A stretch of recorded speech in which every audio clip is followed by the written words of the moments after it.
What's going on, everyone? Welcome to another Crown Racing video. So today I'm going to be installing coilovers on our Mustang.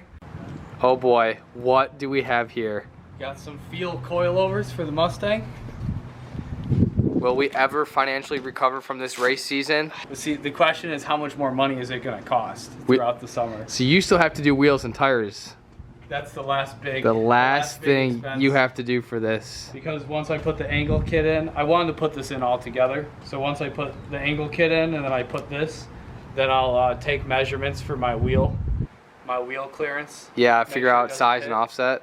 Yeah, and then I'll buy wheels. Cool. And tires. So I also decided to convert to a true coilover in the rear instead of having spring and shock separate. So, of course, we're not quite done using the death wheel. I still got to cut a bunch of stuff to make clearance for the coil in the rear. Yeah, you gotta weld tabs on for that too?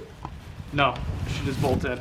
But the reason, like I was explaining to Steve why I decided to do Feal coilovers is because I decided to do 12K spring rate in the front. Ooh. And because I'm not going to be running a sway bar. And BC, from what I've heard, doesn't adjust the rebound and dampening for when you go to a higher spring rate like that, but Feal does. So I decided to spend the extra money and... Are these adjustable dampening? Yep. The real deal, dude. Sick. Absolutely epic. How pumped are you? Seriously. I'm pumped. Both of our cars are almost done. Well, it looks like the adjustment's on the top here. Cool. I don't see any instructions yet, so our favorite, get to fly blind, putting them in, but I'm sure we'll be okay. So this is a rear coilover. Yep, I still have my adjustment.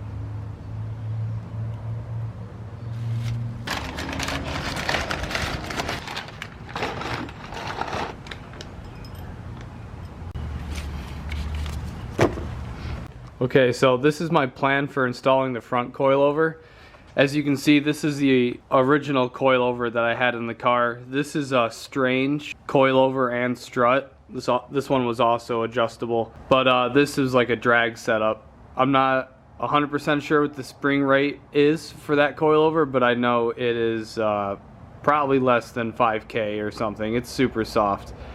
So I just pulled it out of the car. So what my plan is for this is I'm just matching up, because I already like the ride height that I had my car at. I'm just gonna match up these two bolts, and then I'm looking at the top hat of these two to make the new Feal coilover pretty close to the same length, uncompressed, as this coilover.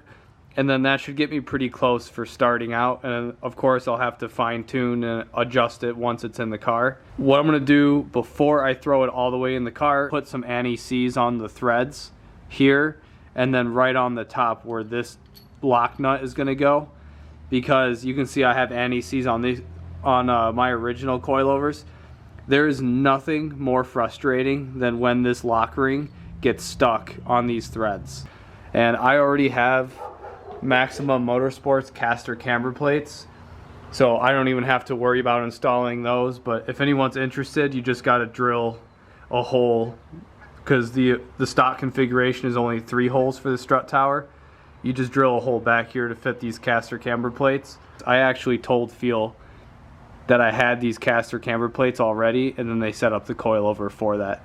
So now I got anti-seize on the threads, and I got the coil set to the ride height that I want. Now I'm gonna use these two adjustment washers I'm moving right now come with the Maximum Motorsport caster camber plate, and then this main really big. So what I'm gonna do is the same thing I did with my original coilovers. I'm gonna do 2 on the bottom, and then I have 1 more left over that's gonna go on the top with the nut, and I'll show you how that ends up looking with spacing when it gets through the caster camber plate. So now you see that last Maximum Motorsport spacer is just above the Feal spacer, so it's perfect. So when I go to put the nut on, it won't be touching the Feal spacer, and it will be pulling the strut up and clamping down on that spherical bearing. So let me put the nut on so I can stop holding this coilover with my left hand. Okay, so now that I have my spacers in the correct orientation, I have this top nut just hand tight. The next thing I'm going to do is connect the coilover to the knuckle, And then the last 2 steps is tighten that top nut to the proper torque spec, and then tighten the ride height lock nut down, and I'm done. So the torque spec for the bolts that go from the strut to the spindle is 150 foot-pounds. All right, so the strut's torqued. Now, I couldn't find a torque spec for the top nut. Some people were saying 26 foot-pounds. Just make it snug. It doesn't need to be ripped on super tight.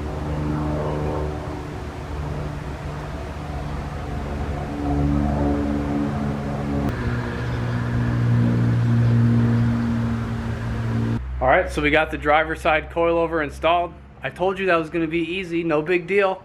So do the same steps all over again on the passenger side. Should be able to get it done in like 5 minutes or less. Let's go. Okay. No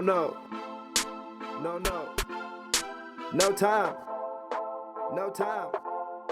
Get ready. They talking shit, but can't hear that. Always looking for the money, where the safe at. But we never lie, shit, we just stay fast. Swimming through the money, boy, this is payback. Get ready. They talking shit, better save that. Okay. Nigga, this the movement, no steps back. No. Tryna run this shit, no time to conversate back. No time. Swimming through the money, boy, this is. All right, so I just finished up putting the front coilover on the passenger side. So the front suspension is pretty much completely done.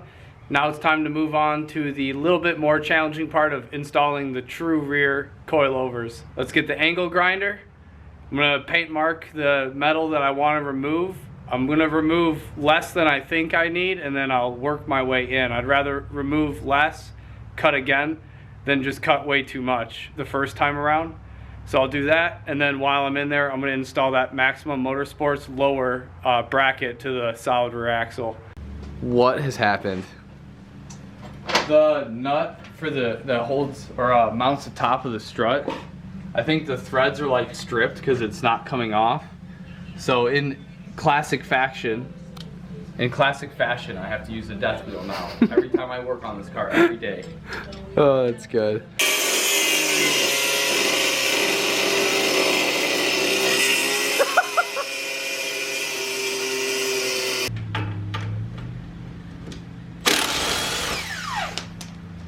Well, at least something came off today that was easy. For sale. Okay. My hat straight? Yeah. Fabulous. Okay. So we got the old stuff out. So Old strut and springs. old shock and yeah, old spring. So what I'm doing right now is I'm putting the upgraded lower mount, if you want to show the people. This is the Maximum Motorsports upgraded lower mount for the coilover. So I'm working on putting that on right now. And then pretty much we'll set up the coilover, put a little bit of anti-seize on the threads, adjust the ride height, and throw it in. So we're almost done. They're right here.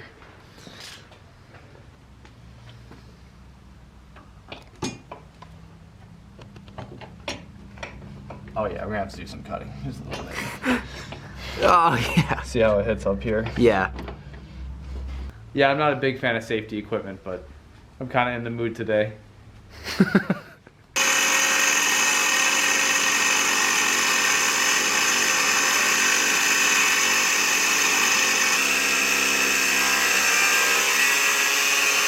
So I'm not gonna lie, those cuts came out really good. Let's It show did 'em. come out. Yeah, it's not bad for like looking away and closing my eyes for some of it too, Yeah. because it was all just like hitting me in the face and I had to look away. Yeah, the cuts came out really good. All right, pop her in there. Let's see the clearance. Oh yeah, that is solid. The main issue that I was having, it was hitting the top. That's where I had to remove the most material. And then the second most material I had to remove was right here. Mm-hmm. And then I just did a straight cut down so it looked nice, but it was really like in this area and up here. And I cut pretty much all the way to the top. I gave myself about, there's like a 1/4 inch lip left. Cool. Yeah, it looks really good. Let's see if I can cut the next side that clean too. This is the first Mustang I've seen with a true coilover. All right, so we're in the middle of installing the first rear coilover on the driver's side of the car. See, we got our mount, our heavy duty mount on the axle. That's all done. And I have a good idea of where to adjust the coilover. So I have the ride height adjusted to where I think I'm going to need it. And Steve's working on getting the nut on the top installed right now. I can compress it more with the jack. Yeah, buy you some more thread. So we're finally done with the coilover install. Let's come check it out. Pretty easy install. I told you guys already, I was super happy. Super easy. Only took 3 months. Done in like 5 minutes or less. Let's go. Well, it's because I was waiting to do like run fuel lines and other things that had nothing to do with coilovers at all. But I already told you guys I was really happy with the way the coilovers looked, like just the way they were manufactured. And then the installation was just as good as the coilovers, good. The way they looked. So yeah, it basically what I'm saying is the install was easy. I didn't run into any hiccups, like I told you. Pretty straightforward. Cut the metal here, and yeah, then we got everything torqued to spec now. So bottom your mount. brake line Got the ride height set, the spring preload. sits, and then we'll see how that feels at the first drift event. It's gonna be And pretty then- soft, but it'll be a good starting point. I mean, this is like leaps and bounds stiffer than the drag racing setup I used to have in this. And I used to drift with the drag racing setup, so we'll see how it turns out. It's looking beautiful. Super happy with it.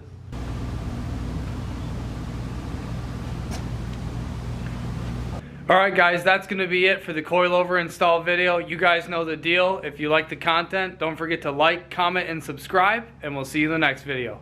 Peace! Okay. Okay.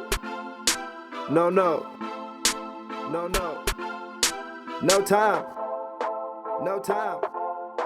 Get ready. They talking shit, but can't hear that. Always looking for the money, where the safe at. But we never lie, shit. We just